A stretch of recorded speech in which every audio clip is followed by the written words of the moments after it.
ഇന്ത്യയോട് അടുക്കാൻ വെമ്പൽ കൊണ്ട് പാകിസ്ഥാൻ സൗഹൃദത്തിന്റെ കൈനീട്ടി ഇന്ത്യയെ ചർച്ചയ്ക്ക് ക്ഷണിക്കണം എന്നതാണ് ഇപ്പോൾ പാക് വിദഗ്ധർ പറഞ്ഞതായി പാകിസ്ഥാൻ മാധ്യമമായ ഡോൺ റിപ്പോർട്ട് ചെയ്തിരിക്കുന്നത്.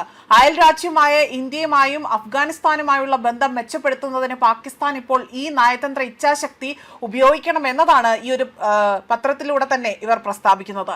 പാകിസ്ഥാന്റെ സാമ്പത്തിക സുരക്ഷാ താല്പര്യങ്ങൾക്കായി തന്നെ ഇവിടെ ഷഹബാസ് സർക്കാർ ഇന്ത്യയുമായും അഫ്ഗാനിസ്ഥാനുമായുള്ള സംഘർഷം കുറയ്ക്കണം എന്നതാണ് ഇതിൽ പ്രസ്താവിച്ചിരിക്കുന്നത്.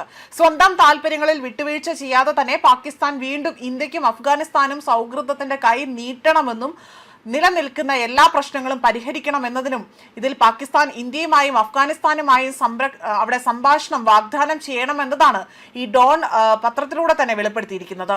അതേസമയം ഇറാനും അമേരിക്കയും തമ്മിലുള്ള ഇടക്കാല കരാർ മുതൽ പാകിസ്ഥാൻ ലോകമെമ്പാടും ഇപ്പോൾ ചർച്ച ചെയ്യപ്പെടുകയാണ്.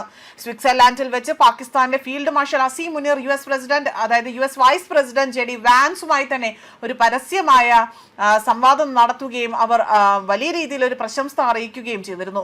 ഈ കരാർ സാധ്യമാക്കുന്നതിനായി തന്നെ പാകിസ്ഥാൻ ആർമി ചീഫ് വ്യക്തമായി തന്നെ അസീം മുനീർ നിരവധി തവണ ഇറാൻ സന്ദർശിക്കുകയും ഇരു രാജ്യങ്ങളും തമ്മിലുള്ള സംഘർഷം ലഘൂകരിക്കാൻ ശ്രമിക്കുകയും ചെയ്തതായും വ്യക്തമാക്കിയിരിക്കുകയാണ്.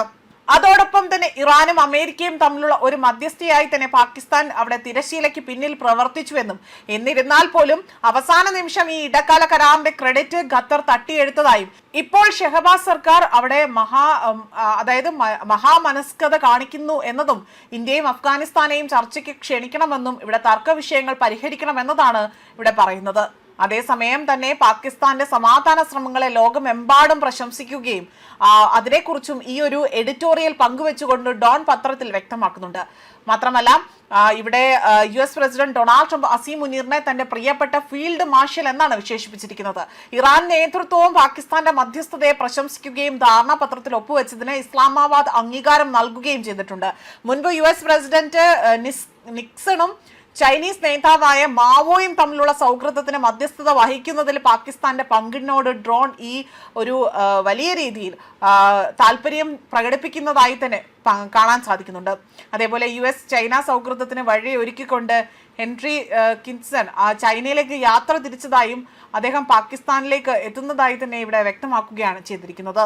ന്യൂസ് ഡെസ്ക് കർമ്മ ന്യൂസ്.